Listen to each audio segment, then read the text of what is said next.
Welcome to the Dungeon Brew Coffee Tavern, where every cup tells a story, and every story starts with a sip.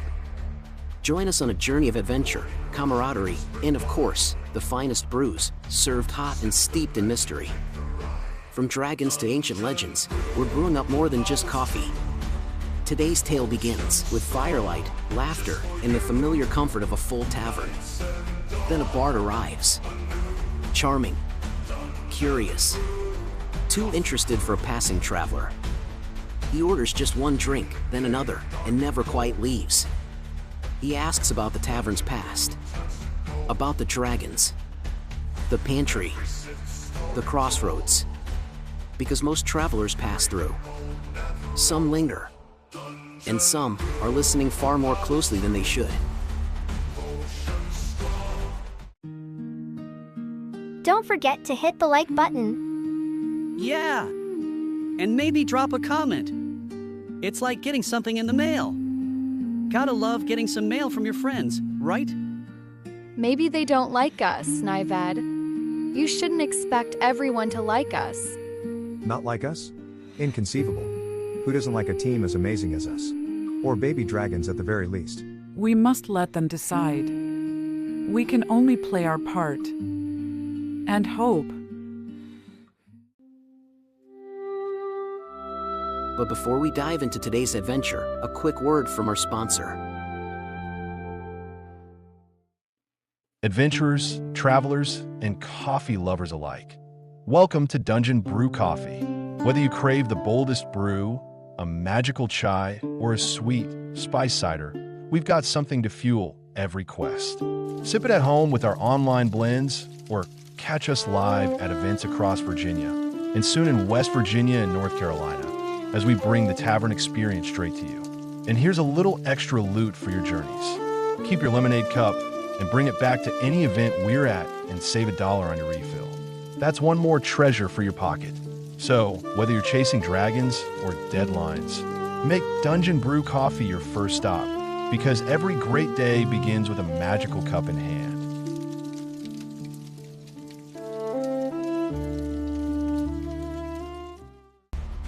Now, grab your mug, settle in, and get ready for the next chapter in our brewing saga. Season 2, Episode 3, Suspicious Bard. The tavern is alive tonight. Firelight flickers across wooden beams. The hum of conversation mixes with laughter, the clinking of mugs, and the soft strains of a lute someone has picked up in the corner. The smell of fresh coffee, spiced cider, and warm bread hangs thick in the air, wrapping every guest in comfort. At the center of it all stands a bard, cloak swirling as he hops onto a bench. Boots thud against the wood. A lute appears in his hands as if by magic. With a dramatic flourish, he strikes a chord that cuts through the chatter and earns a hush. Friends, travelers, heroes in hiding, have I got a tale for you? A few patrons cheer. Someone pounds the table in approval. The bard launches into song, his voice rising above the crackle of the fire. I once fought a river demon with nothing but a spoon, a dented bit of silver, and a curse-twisted tune. It tried to drag me under, into watery doom. But I bonked it on the head and sent it crying to the moon. The room erupts in laughter and applause. He barely pauses before another tale spills from him. And did I mention the time I outran a wyvern on a one-legged mule with a taste for turnips? Wind at my back and fire at my heels. I sang so loud, the beast tripped over its own scales. Mugs slosh. Someone nearly falls from their chair laughing. Behind the bar, Java leans forward, eyes bright. That's incredible. A wyvern? On a mule? A one-leg mule. Nived squints at the bard, smoke curling lazily from his nostrils. Either he's the luckiest traveler alive, or he's never met a wyvern. Still, you've got to admire the confidence. The bard bows deeply, coins and compliments raining into his hat. Then, As the applause fades, he leans casually against the bar. Now this place, this tavern, it's something special. I've traveled a long way, and I've never seen a tavern that always seems to have exactly what folks need. Food when they're hungry, warmth when they're cold, hope when they're worn thin. His tone sharpens, still friendly but probing. Funny thing, too, everyone I met on the road said the same thing. You'll find your way there when it's time. So tell me, why does this crossroads call so many travelers? And where exactly did you two dragons come from? The music softens. A few patrons quiet. Knived raises a brow ridge. Java blinks, and the fire pops loudly in the hearth. The bard is still smiling, but now he is listening just as closely as he sings. There are many things Braticus can tolerate. Cold stew, long roads, questionable ale. But being outstoried in his own tavern is not one of them. His chair scrapes back from the table with a long groan of wood on stone. The big warrior monk rises to his full height, beard catching the firelight, his long braids swinging over one shoulder. Oh no. No, no, no. We are not letting that be the most impressive thing said in this room tonight. The bard turns toward him, eyes lighting up. A challenger? A corrector of history. Braticus plants one boot on a bench and points across the table. The tavern leans in. Someone whistles. Someone else shouts for the bard to play louder. The bard grins and throws back an imaginary drink. Very well, bearded hero. Let us see whose legends ring truest. I once drank with storm giants, atop a cloud so high, the moon had to ask for directions. That's nothing. I once arm wrestled a mountain. You can't arm wrestle a mountain. You can if it starts it. The bard clutches his chest in mock astonishment. Astounding. Truly. But have I mentioned the time I wooed a sea queen with nothing but a love poem and a very confident wink? A few patrons swoon dramatically. Braticus doesn't hesitate.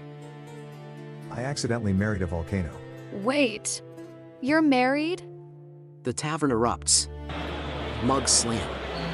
Coins hit tables. Someone starts chanting Braticus's name. At the bar, Java's eyes are bright.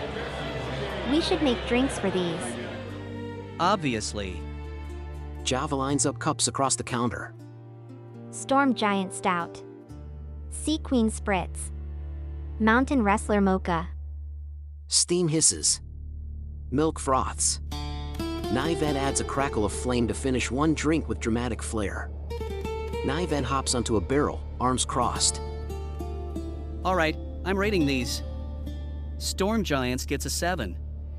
Sea Queen's an 8. Volcano Marriage is a 10 for commitment. The bard bows deeply. Then allow me to raise the stakes.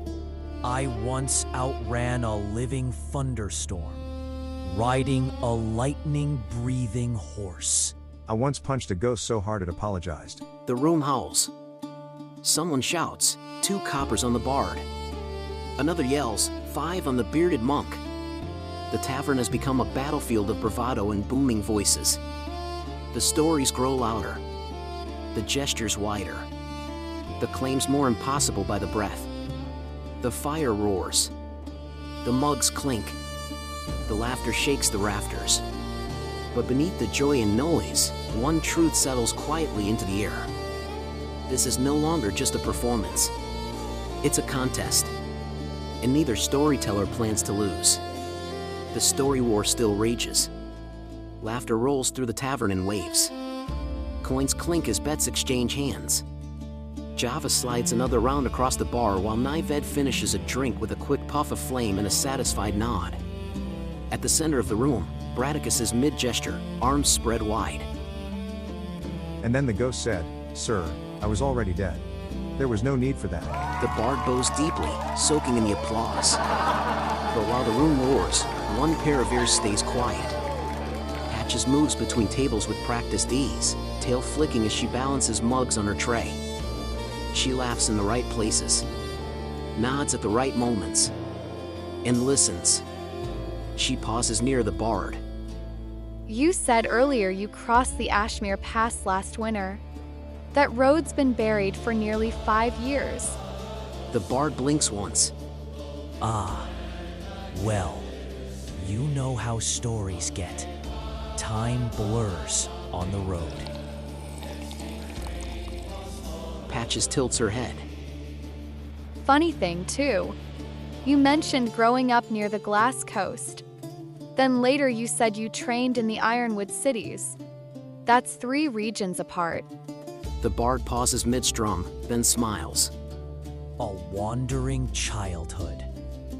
Very poetic, really. He spoke too smooth, too fast. And yet you know the binding words for Moon Sigil wards. That's not tavern knowledge. That's restricted magic. A few nearby patrons quiet. Across the room, fate shifts near the hearth. The firelight catches the pale markings along her hands and throat. The bard's eyes flick to them and linger. Interesting. Ink. The temperature in the room seems to drop. Not ink. The bard lifts his cup, covering the moment with a sip. Of course, my mistake. So, this crossroads, travelers say it pulls them here. Almost like it's choosing who arrives. Makes one wonder who truly runs a place like this. The tavern hum doesn't stop, but it changes. The laughter is thinner now. The music softer. The fire pops sharply in the hearth. And Patches no longer smiles. Because some stories don't just entertain. Some investigate. And this bard is no longer performing. He's searching. The tavern is still full. The fire still burns. The music still plays. But the room no longer feels quite as warm as it did an hour ago. The laughter comes a little slower now. The conversations don't carry quite as far. Something has shifted, and everyone can feel it, even if they can't quite name it. Near the bar, Patches leans in close to Java and Nived, her voice low enough that only they can hear. Something's wrong. His stories don't line up. His questions are too sharp. And he recognized fate's markings. Java glances down the bar toward the bard, who is laughing with a cluster of travelers, his lute resting casually against his knee.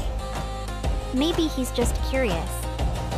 Curiosity doesn't usually come with a working knowledge of restricted magic. Across the room, Braticus is holding court near the hearth, reenacting a dramatic sword fight using 2 bread loaves. And that's when the dragon said, "Sir, this is a bakery." The crowd laughs. Someone nearly chokes on their drink. Patches gestures toward him with a flick of her tail. He thinks this is a game, Braticus thinks everything is a game. especially when he's winning. Fate stands near the hearth, hands folded inside her sleeves. She hasn't said a word since the bard arrived, but her eyes have never left him. The bard eventually drifts back to the bar, drink in hand. His smile is still charming, but there's something sharper behind it now, something measuring. You know, I've played in a lot of taverns. Good ones, bad ones, forgettable ones. But this place has a heartbeat, a soul, a secret. So tell me, what's really hidden beneath this place? That reminds me of the time I discovered a hidden city beneath a goat farm. Turns out the goats were spies. The room exhales. Nervous chuckles ripple outward. The music stumbles back into rhythm. The bard blinks, then grins and raises his cup. Now that is a story worth writing down. Laughter returns, louder than necessary. Mugs refill. Voices rise. but the silence from moments ago lingers like smoke after flame. The tension may be broken, but it is not gone. The night has begun to wind down. The fire burns lower in the hearth, sending long shadows across the tavern walls. The music slows to a gentle hum, and the crowd thins as travelers drift off toward beds, stables, and the dark roads beyond the crossroads.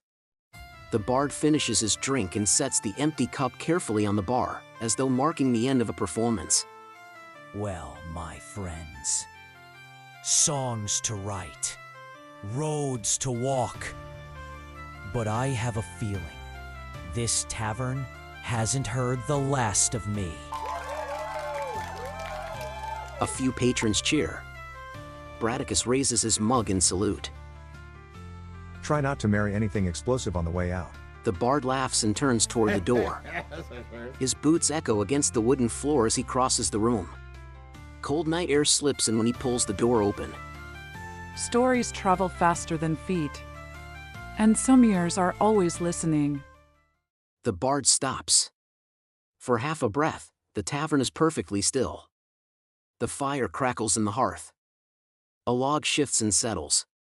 Slowly, the bard turns back. He bows, but not with the carefree flourish from earlier. This bow is measured. Careful. Then I hope my stories travel well. The door opens again. Wind hums through the room. And then the bard is gone. The door closes with a soft, final thud. For a moment, no one speaks. So, anyone else feel like we just survived the first chapter of a very annoying ballad?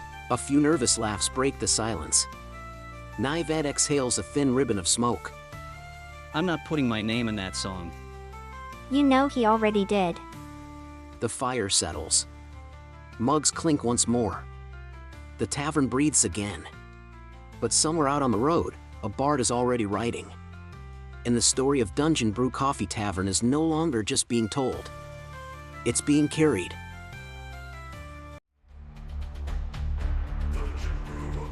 The fire is low, the mugs are empty, and tonight's tale has come to an end. But the journey is far from over. Thank you for gathering with us at Dungeon Brew Coffee Tavern, where adventure brews with every sip. Join us next time as new challenges arise, mysteries deepen, and the magic of the tavern unfolds. If you enjoyed this taste of adventure, don't forget to like this video, subscribe to our channel, and hit the bell so you never miss a new episode. We'll save a seat for you at the tavern. See you soon.